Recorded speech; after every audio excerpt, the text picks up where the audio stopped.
I never believed in ghosts. Not until I went to these places. They say a hospital is where the line between life and death is thinnest. When a hospital is abandoned, that line breaks. And I saw it break. Not because I was brave, because the souls there wouldn't let me go. These are 5 stories, 5 locations, 5 different kinds of horror. Each one is based on witness accounts and my own research. Over 5 years, I have changed names and some details to protect the living. But if you ask me whether they are real, all I can say is, go see for yourself. Sit still, listen, and don't turn around if you feel someone breathing on your neck.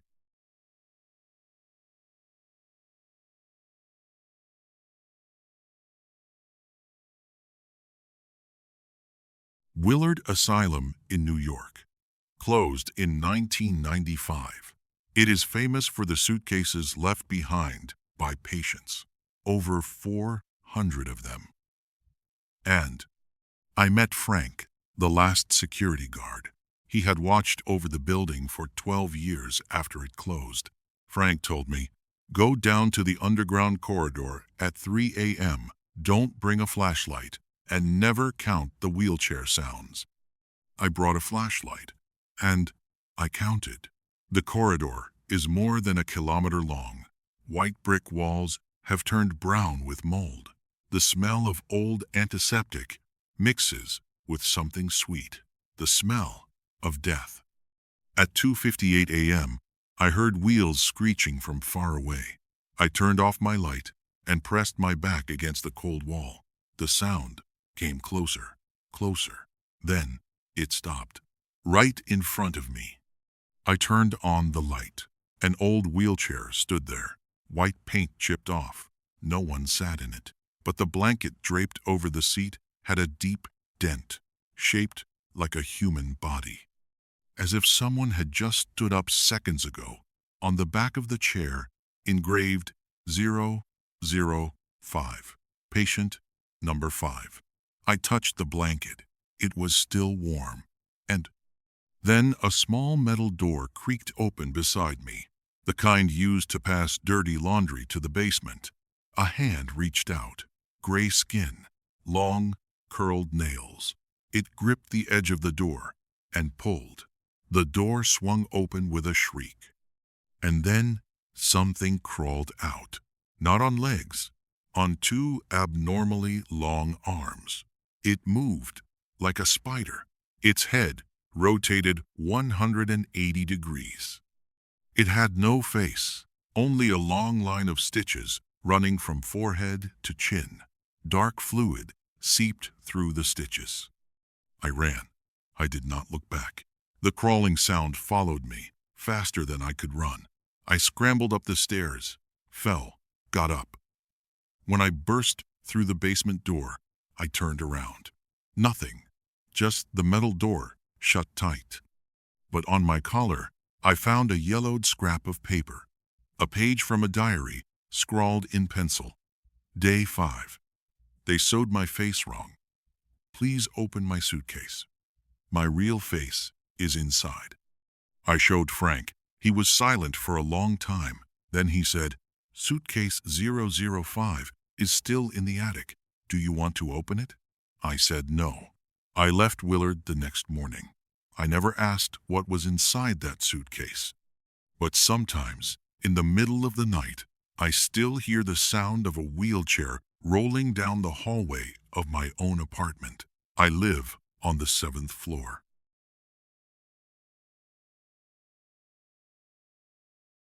Waverly Hills, Kentucky.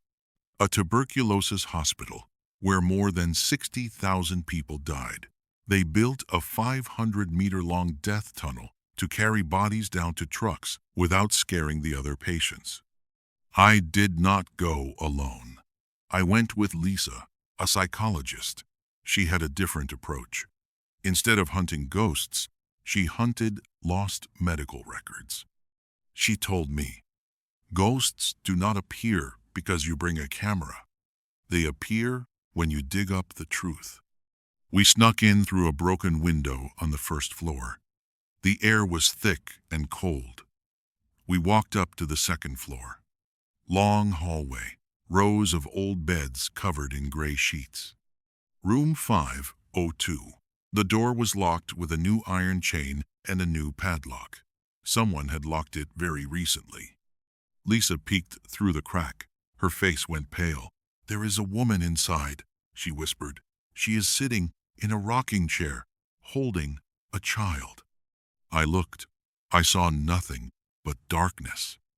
But in the mirror on the opposite wall, I saw her reflection. A young woman in a pale blue patient gown. Her eyes were red and swollen. She was rocking back and forth. No sound. Lisa cut the chain and pushed the door open. The temperature dropped instantly. I could see my own breath. Then words began to appear on the wall, seeping through the old paint like sweat. 1928. Nurse Mary, 5 weeks. Room 502, 1931. Nurse Clara, 1933.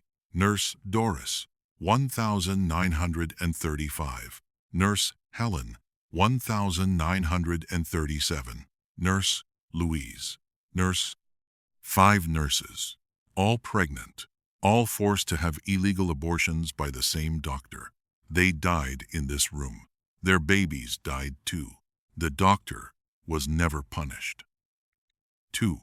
He moved to Florida and lived to be 96. Lisa did not scream. She did not pray. She pulled out a folder she had found at the local library, old photographs and testimonies from other nurses. She read the 5 names aloud. Then she said, "You do not have to stay here anymore. I will take this to the authorities." The rocking chair stopped moving. In the mirror, 5 white figures stood in a row. They bowed their heads. Then they faded away. We left. A month later, Lisa sent her report to the Kentucky Health Department. They opened a small investigation, but there was not enough evidence to prosecute a dead man. Still, a local journalist wrote an article. People started leaving flowers at the gate of Waverly Hills, not for the TB patients, but for the 5 nurses. I asked Lisa, "Do you think they have moved on?" She said, "I don't know, but since that night, room 502 has not been chained shut again. The door stays slightly open, and no one has heard the rocking chair since." Unquote.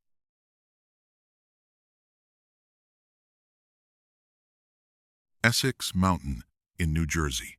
First, a tuberculosis hospital, then a juvenile detention center, then abandoned in 1970. Locals call it Children's Hill. They say if you go there at night, you can hear kids laughing. But if you listen closely, it is not happy laughter.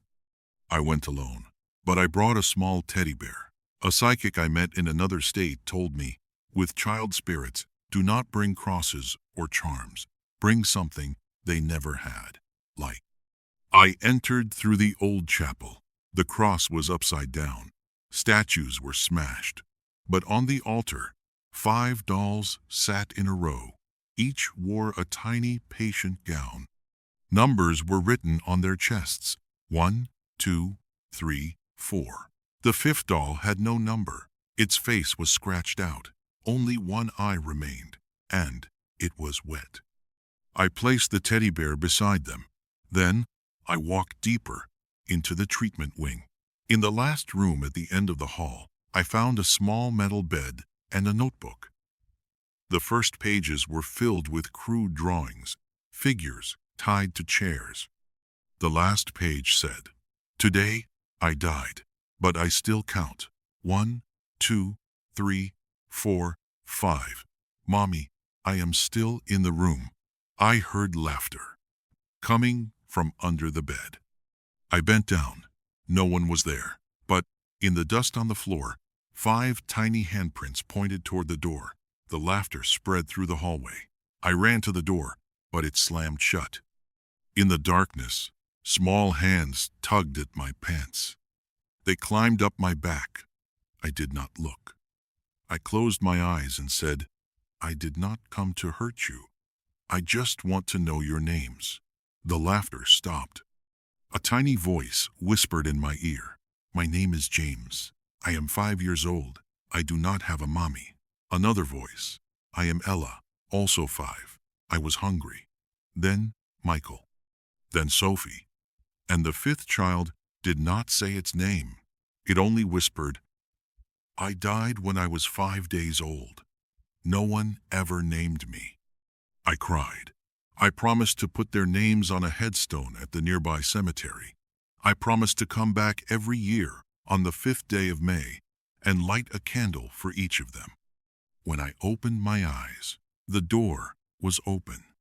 On the small bed, the 5 dolls lay in a circle. My teddy bear was in the middle. Beside it was a wild yellow flower, the kind that does not grow inside a hospital. I still have that flower. 5 years later, it has not wilted, and I still go to Essex every May. The last time, I heard laughter again, but it was not frightening anymore. It sounded like children playing hide and seek in the empty hallway.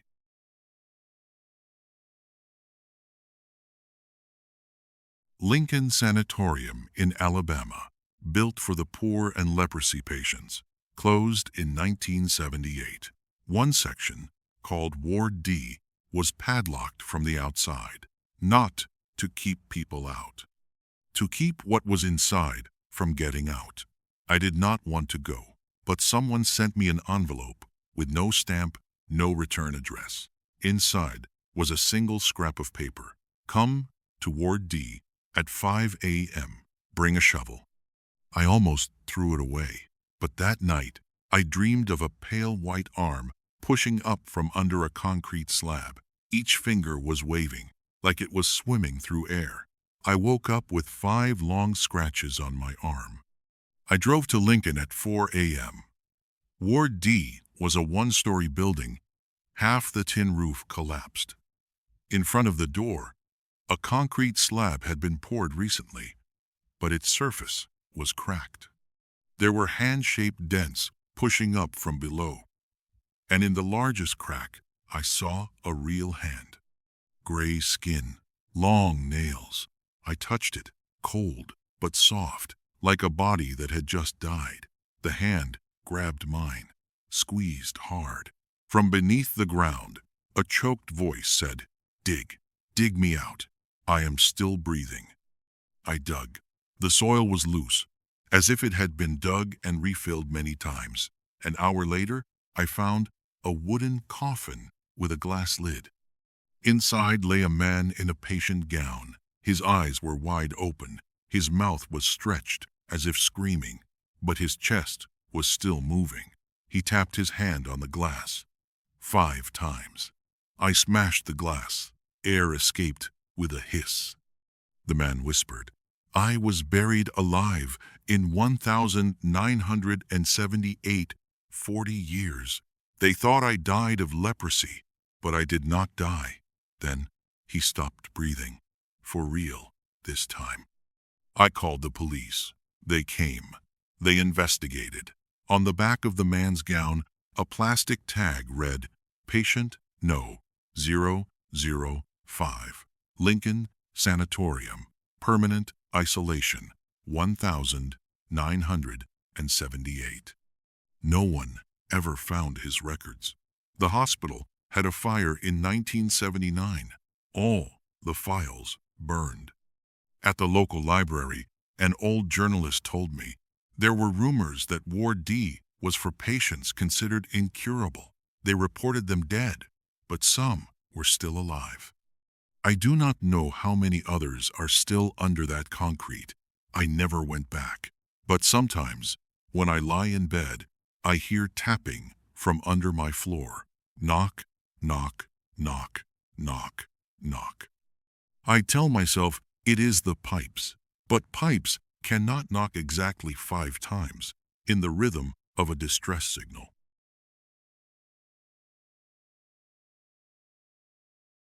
Pulmonary Peak in Virginia. Locals call it Blood Spit Mountain, a one-story hospital running along a hillside, abandoned since 1962. One strange detail: rooms numbered 5, 15, 25, 35, and 45 were welded shut from the outside, not just locked, completely sealed with steel plates, as if they wanted to bury whatever was inside forever.